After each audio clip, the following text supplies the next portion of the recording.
and it can be avoided with education. So don't leave the brain at home. Don't leave the brain at home. Keep an eye on the water, keep an eye on the food, keep an eye on the washed vegetables, the fruits, all of that. Insects. People just don't give enough credence to insects. Biting mosquitoes. I mean, you'll get them everywhere. You'll get them in all across Europe. We'll get them in Ireland in the summer with the changing weather. Midges are becoming a huge problem. People don't put enough emphasis on actually avoiding being bitten. They're all into, do I need to protect myself against malaria? But you just actually need to protect yourself against mosquitoes.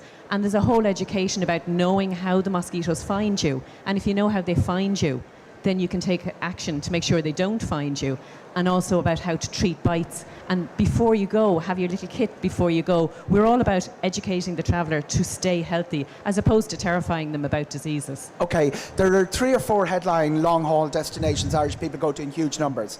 Number 1 is Thailand. Number 2 is Australia. Number 3 is South Africa.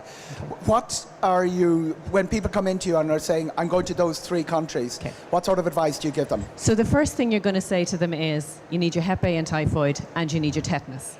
And then after that, you're going to say, how long are you staying and what are you doing? Because how long you stay, the longer you stay in a country, the more you are likely to expose to a disease that's there. For the longer term traveller, you're going to add on hepatitis B, which is serum hepatitis. It's transmitted like HIV. It's skin piercing, tattooing, dentistry, unprotected sexual contact. But it's actually on the childhood vaccinations here. So any child travelling under 9 years of age is covered for hepatitis B. But if you're going to Thailand for 2 weeks, probably no Hep B. If you're going to Thailand for 12 weeks, then probably Hep B. Okay. And then the one we would be concerned about the longer you stay, or if you trek remotely, if you're going to climb Kilimanjaro, things like that, is rabies. And rabies is a viral disease. We don't have it in Ireland because we're in Ireland and we protect our borders. But in countries like India, Africa, Thailand in particular, animals can carry rabies.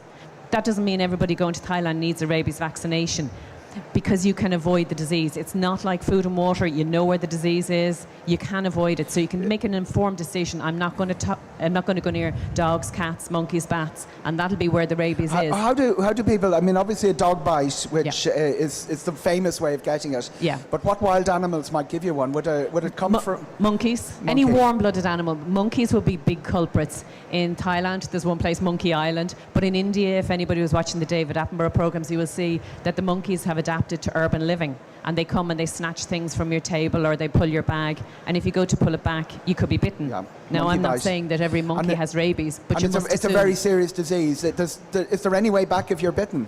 If you catch rabies? If you catch rabies, unfortunately, the only outcome is you die. And we did have a death in Ireland a couple of years ago. A girl in her 30s up north died in relation to travel. But the good news is anybody who has got medical attention after a bite and got the vaccine hasn't died.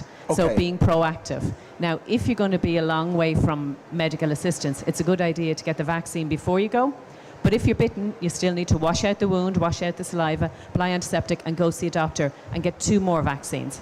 Right. If you haven't vaccinated before you travel, you need to go quickly to a hospital, you need to get ready-made antibodies, and you need to have 5 injections. So this one incident now takes over your whole holiday because it's all revolving around getting to the hospital and then 5 other locations. So being educated, knowing where the rabies is, you can avoid it, or you can choose to vaccinate because you feel that the risk is higher. So it's not an easy answer. If you're going to Thailand, it could be a big variety of. Yeah. Yellow fever, it turns up a lot on border posts. People ask you for your yellow fever. How badly do we need to have it? And I gather there's been a change in yellow fever in the last year. Yeah. Okay, so for anybody who's not familiar, yellow fever is a disease. It's caused by a parasite, it's caused by an organism that's transmitted by mosquitoes. So if you travel to countries like Brazil, mainly African countries, and you get bitten by a mosquito that carries yellow fever, you can develop the disease. There is a vaccine, and you referred to the change last year. The change last year was internationally, the World Health Organization, the body that makes all the rules about travel and health, made an agreement that 1 injection of yellow fever vaccine any time in your life covers you for the rest of your life. So that means you're protected. So the 10-year thing doesn't exist anymore. And if you had a vaccine 20 years ago that was out of date, it's now in date again. But you must be able to produce the relevant documentation. That's it. This is the key, guys. On an African border post, you're dealing with a 12-year-old with a gun, looking for your document showing you've been inoculated against yellow fever. And it doesn't matter what arguments you've had with people back in the Tropical Medical Bureau. You're dealing with a 12-year-old with a lot of power, and they will actually stop you crossing the border. There's a lot of people use it. Sometimes it's used as a bribery to get bribes or whatever, but if you have the documents, you're in a position to argue. If you don't have those documents, it can be really, really difficult and stressful. And getting that little folder with your yellow fever. A little yellow book. Yeah, it is a yellow book actually, and having that to produce, it generally is enough to win the argument. Very often as well, and I find this, countries will say the neighbouring country has yellow fever, whereas the country you've come from say we don't have it. But that sort of one-upmanship that happens across Africa, it causes a lot of problems. You know, it's like travel leaves a trail on your passport. So if you live in Ireland and you go to Thailand, you don't need a yellow fever vaccination certificate because you're coming from Ireland and you're going to an area of the world that doesn't have yellow fever. But if you were born and raised in Brazil, came to work in Ireland, and you're travelling from Ireland to Thailand, you now need a yellow fever vaccination certificate, because in Thailand they have mosquitoes but they don't have yellow fever, and they look at your passport and say, you were in Brazil, you could have yellow fever. Now it's been such a long period of time you couldn't, but they look for it at the border crossing. So it's important to understand, once you've been somewhere, you leave a trail on your passport. And it occurs a lot now for Irish travellers because Ethiopian Airlines do a lot of flights out of Dublin and they transit through Addis. So if you're less than 12 hours in the country, you're considered as transiting through Ethiopia. But Ethiopia is a yellow fever destination. So if something happened and your flight was delayed and you had to stay in that country unexpectedly overnight, you have no yellow fever vaccine. And then you go on somewhere else and they go, where's your yellow fever certificate? and all the exotic ones, encephalitis, Japanese encephalitis, where do we need those for? Okay, Japanese encephalitis is a disease that's transmitted from pigs by a mosquito to humans. And if you lived in Thailand, it would be part of your childhood vaccinations to be vaccinated against it. It's very, very, very low risk for Irish travellers, for tourist travellers, and the majority of people we wouldn't recommend the vaccine. But I always have a few in the fridge, because you'll get somebody who comes in who's maybe going to teach English as a foreign language and is going to live and be resident in Vietnam, or maybe he's going to do a charity cycle through paddy fields, and then the length of time they're there and the rural setting puts them at bigger exposure. But the bad news is the vaccine is very expensive, so we try not to use it. And How much does it cost? The vaccine itself is €130, and there's 2 shots before you travel, so it's 260. And and the standard group of, including yellow fever, how much does that cost? Yellow fever, what happens is you have a consultation with the doctor, and then it's priced by vaccines. So yellow Hep A, fever, tetanus. Hep A and typhoid. And tetanus. Typhoid. Yeah, generally we'll start in the summer with our student campaign for Thailand, and we try to bring it down as low as possible. So usually, using all the discounts, you can usually get under 160, maybe 155 in total. 155 total. Little push for where I work, TMB, but we've a website, and you go to tmb.ie and you see all the countries and you see all the vaccinations, and the price lists are there.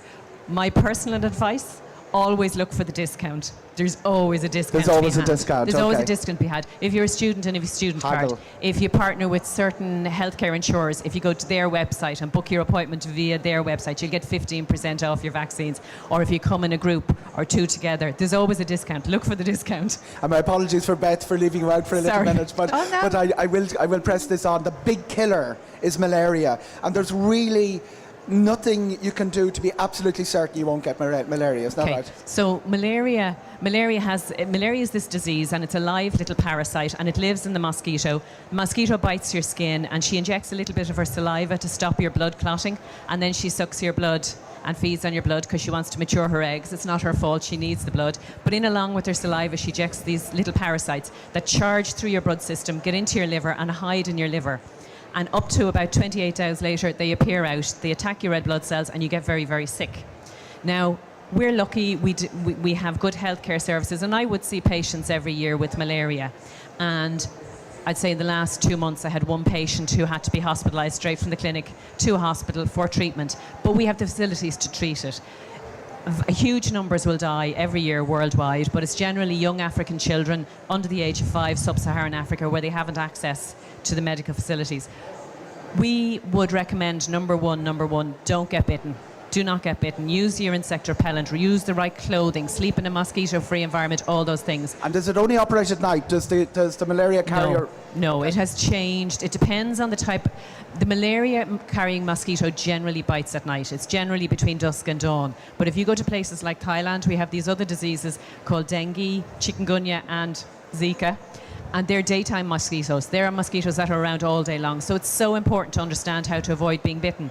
But the good news is we also have a really good drug. Trade name is Malarone, and we prescribe this. You take it 1 day before you enter the malaria zone. Every day you're there, and 7 days after. Now, people hear drugs for malaria, and they go, no, don't want to take them. I've heard terrible things. That's another product called Lariam, where people might have been prescribed it, and it didn't particularly suit them. And Lariam is almost...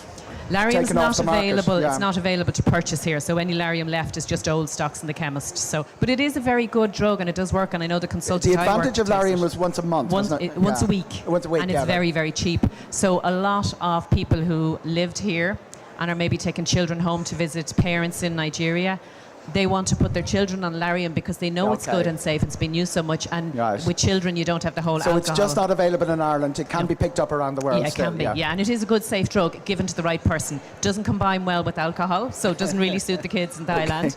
National stereotype. Doesn't suit anybody with underlying psychiatric conditions, and that goes as far as even anxiety disorders. So it's very important not to give it to someone it doesn't suit. Right, and a lot of fuss last year about Zika.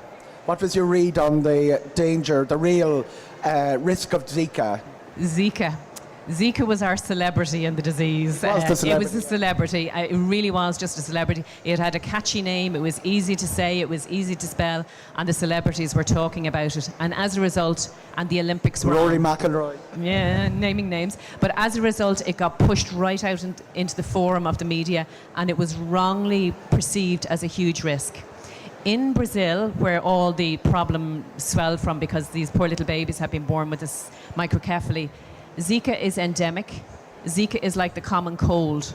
Everybody gets Zika. So these were pregnant women who had been exposed to Zika through their pregnancy, but they were also exposed to dengue and to chikungunya and to pesticides and different things. So there is not 100%. It's likely that Zika had a role, but it's not 100%. We have done a lot of blood tests for Zika since the Olympics because people are very concerned coming home from holidays. Not one single Zika test, thankfully, has come back positive. So it got a lot of hype undeservedly. It's way down there. It's my perception, correct me if I'm wrong, that dengue that you've talked about is carried by the same mosquito and it's much more prevalent and also has no cure. So does that Zika was the celebrity, but this other thing that's been killing people for 20 or 30 years was almost ignored in the like in perception, dengue is way more serious. Dengue is a very, very serious disease, and you will die of dengue, whereas you won't die of Zika. It would be unlikely that you would die of Zika. You could die, and so much so that there's huge work to make a dengue vaccine. Very, very challenging reasons why it's very difficult, and there's about 4 companies in a race to make a dengue vaccine, whereas nobody is making a Zika. Well, there's not huge. So it was it was a celebrity. And as a celebrity, it was wrongly pushed out there, and people were frightened by it. My apologies now, Beth, to come back into you. That's fine. It's important information. I have had to have the extra jab because I didn't have all my paperwork with me, so I have sympathy. Oh, excellent. Right, you're exactly the person to comment on it then. When you put in for your ESTA and it comes back that it's not automatically granted. Right. Two things immediately have to go through your head. What do I have to do now? And how long is it going to take? Because people, I know from experience, people apply for the ESTA quite close to take-off date. Yes. They only start thinking about it actually in the next. So what happens when the computer decides you're not getting it online? I know a lot of people register for it right before they fly, but please register before you buy your ticket. So don't wait. There's multiple ways to address it. Customs and Border Protection has a redress webpage that you can go to. You can also look for their help page. However, you're based on, because at that point a human needs to get involved and look at your case, which takes a little longer. So you might be better off just applying for a visa. You have to make the decision yourself and how much time you have.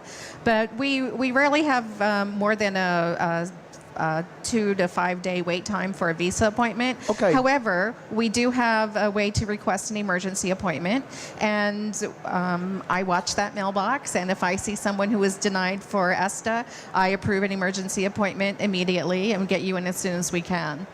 When does the emergency? You say if I'm denied today, I'm likely to get one maybe the end of next week or the week after. Oh, that's doable. That's doable. But I can get an emergency on Monday if I need.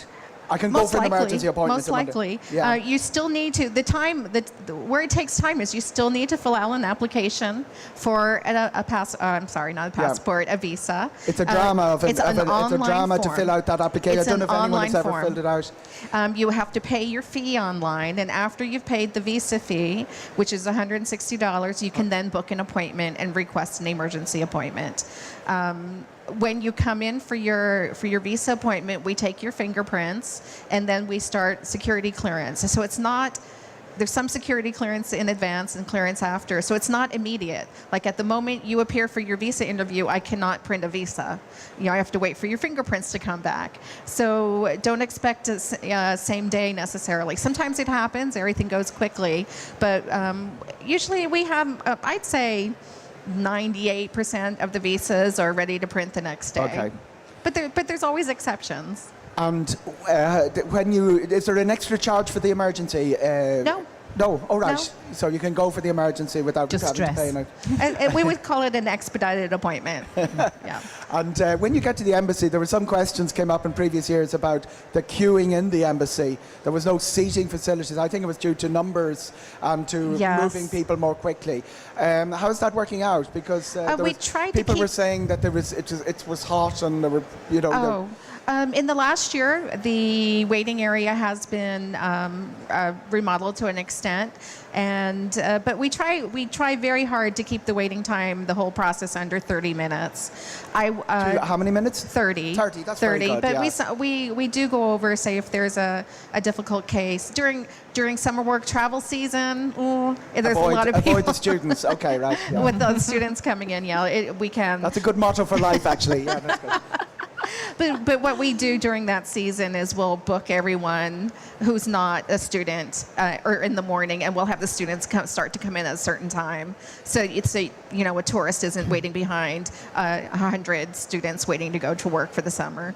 And if you don't have a passport from a visa waiver country, which a considerable number of nationals in Ireland, we've huge Brazilian, Polish communities. Yes. This process is you have to go to the Dublin embassy, apply, and go through that process as well. Yes, last year we processed passports applicants from more than 120 countries. In Dublin? In Dublin. Wow.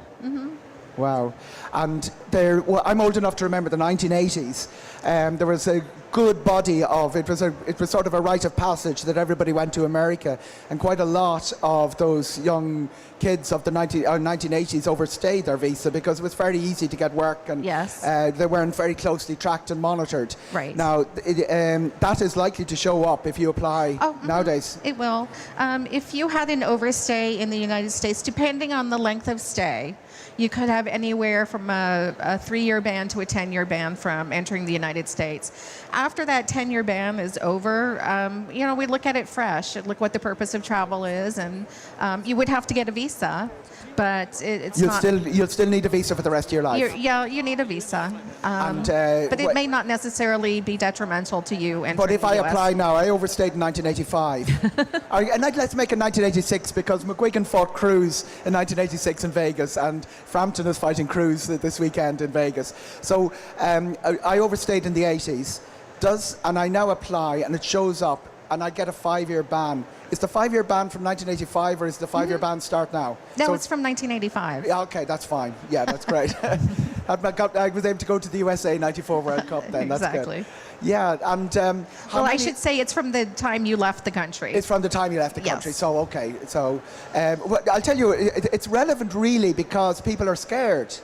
They actually back off the application process, and I know of cases where a family of 4, the wife and the children have gone because the husband says no, I'm not, or he goes for the ESTA and is turned down, and he says no, I'm not going to raise this. But yeah, your experience is that if there's a genuine case of someone having overstayed and is now living here, it's not going to affect them. They will be granted a visa in most cases. It's hard to say. We look at it case by case. Yeah. And But what proportionally, their it's more what their likely. situation is today, and what their purpose of travel is today, and then proceed accordingly.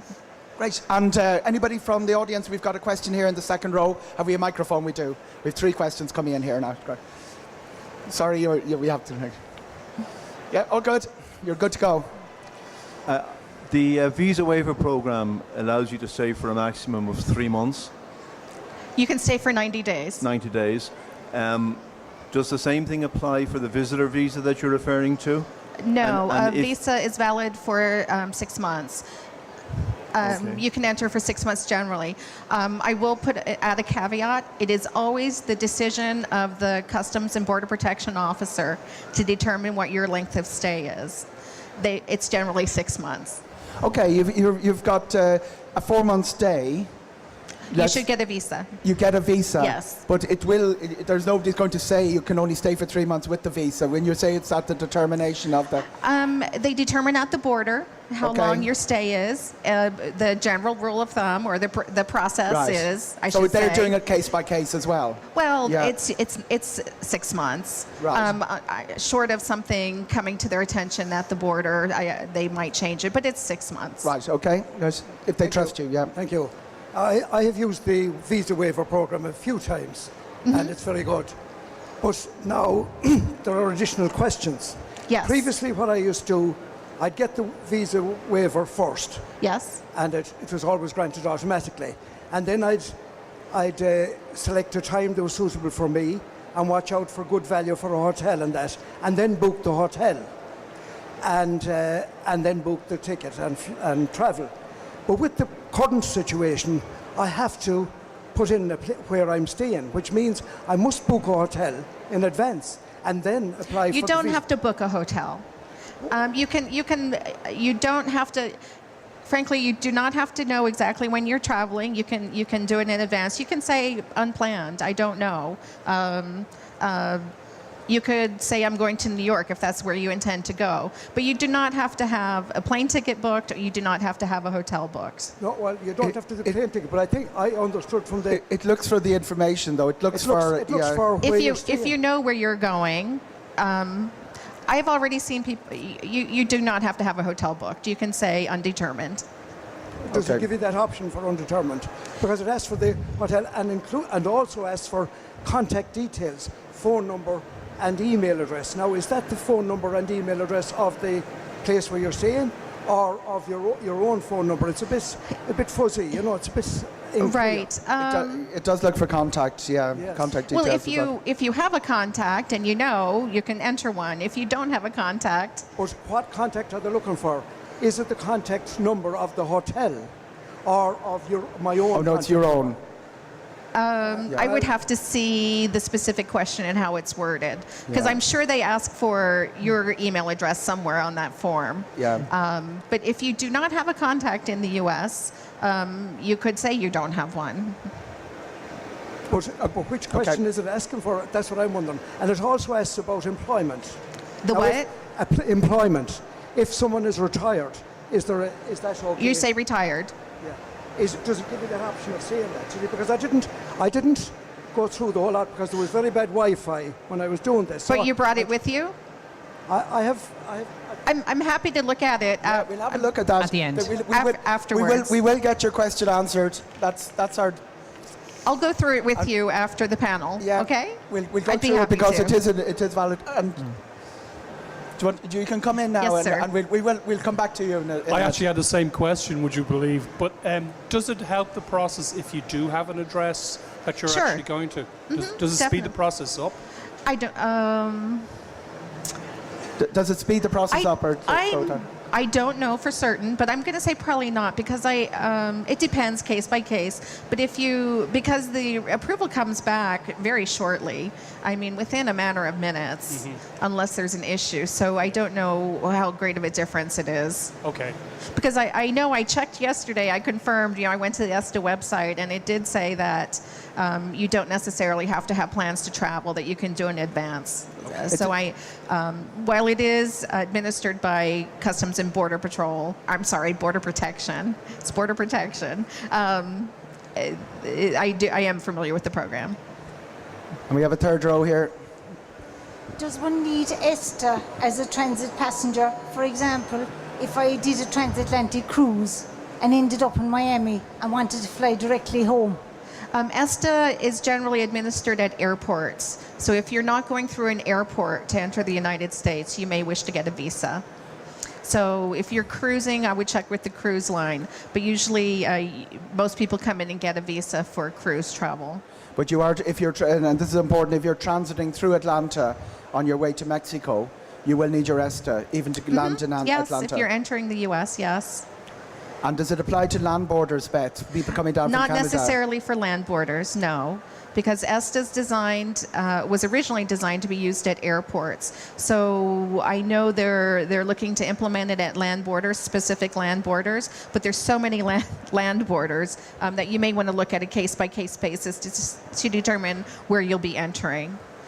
So coming down from Toronto, what do they look for at the border from an Irish passport? I understand that there's a form you fill out and a fee you pay when coming through on a land border, but it's not ESTA. Yeah, and it's like the old I-95 we filled out. No, I want to say it's an I-407, but Yeah, it's okay, I'm not sure of the number. But I believe yeah, there's a small fee yeah. and a form you fill out when you're coming across a land Yeah, border. that would make sense. But it's different than ESTA. And this is it's not Beth's responsibility, but Canada have since October brought in their ETA, and it's $5, and I think it's valid for 4 years or 5 years. It's cheap. It's cheaper than America, and it's valid for longer. But very important, you will actually need this to transit through Canada, because a lot of people use that Air Canada Toronto service to go to the United States. So they will have done their ESTA, got all of that ready, and arrive at the airport. And the airport is where the action happens, because they won't let you on the flight without the paperwork or without the it completed. So you will need a Canadian equivalent of ESTA, the ETA, to transit through Canada, and have done so for the last 3 months. Really important that people remember that and stay on top of that. And I think I just said the wrong form number, but there's a Don't lot worry, of Beth. form numbers. But at the border, they'll be prepared to give you the proper one. No, it's really. I use the I-95 because that would be familiar to a lot of people. They'll have remembered doing that in Dublin Airport in the days before ESTA. Any more questions from the audience? Have we anything for Siobhan and her considerable portfolio of diseases here? The inoculations are important. I've had Exotic my diseases, share. exotic diseases. I just wanted to go back to my previous question. Is the visitor visa the same thing as a B1, B2 visa? Is what? The visitor visa? Yes, that is a visitor visa. Is that the B1, B2, B1 portion of it is business, B2 is tourism. We put them together and give people B1, B2, Okay. unless there's a reason not to. And is it a difficult process to get approved for that? No. No. No. Okay. Fill out your visa application to the best of your ability. Please don't leave anything out. And answer everything honestly. There's a visa fee of $160. Book your appointment, bring in a passport photo, and we'd be happy to interview you. You do have to come to Dublin. There is sorry, if you're finished, I'll throw in something here, because a lot of people are applying for the ESTA now on touch screens rather than keyboards. At the airport? On their iPads and such? On their iPads. It has been done from the airport. I know people have arrived at the desk and not had the ESTA and gone and applied and actually been granted it in that very short period of time. Usually people for a transatlantic flight are there a couple of hours in advance. But one of the things that has happened is there's a set of questions with things like, I think there's one saying, do you intend committing an act of terrorism in the United States? Right? Some people touch yes. And I often wondered who actually says yes. People do. I actually say, I'm going to commit an act but I met someone at one of the show last year, and she was so nervous doing it, she actually pressed yes. Yes. And the thing saved. And suddenly she got for some obscure reason, denied. And she had to toddle into the embassy. What happens she actually got it in the end, but what happens if you actually do something, if your finger gets stuck, it's more likely your finger gets stuck than you'd actually press the wrong thing. We see it every week. You see it every week? See it, not that question necessarily, but have you been arrested or convicted of a serious crime? Yes. That they were just going, yes, yes, yes, yes, or no, no, no, no, no. And almost every week. And so I ask, are you really, show me your criminal record. Oh, I don't have one. Okay.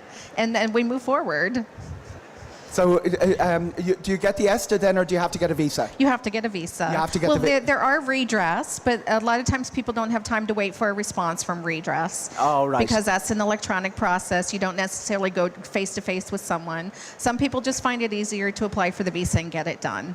Right. So redress is there, but it's... Redress is there, but it could be quick. It depends on the workload that week, and I'm not sure what they see at that end. From listening to you, the visa could be a great option for people because people forget it was 2 years. They do. It's if it's coming around every 2 years, rather than apply 5 times and have renewed passports and everything, the visa would...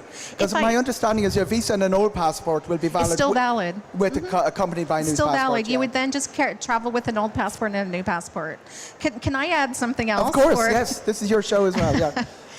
There are a number of people who have dual nationality. Quite a few Irish who are also American citizens. You cannot enter, if you are an American citizen and an Irish citizen, you cannot enter the U.S. on your Irish passport. We see this on a regular basis. Okay. So what I tell people, if you hold American citizenship or are entitled to American citizenship, and there's someone in the United States that you would wish to get to should they have an emergency.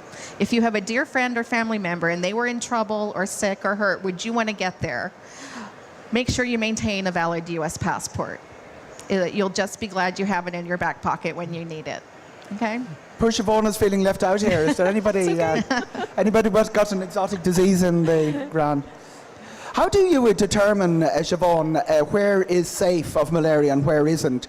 I've come across this situation where Kruger National Park has a line through the middle of it, and one is malaria and one is not. But how do the mosquitoes know where the malaria zone ends, or how does that?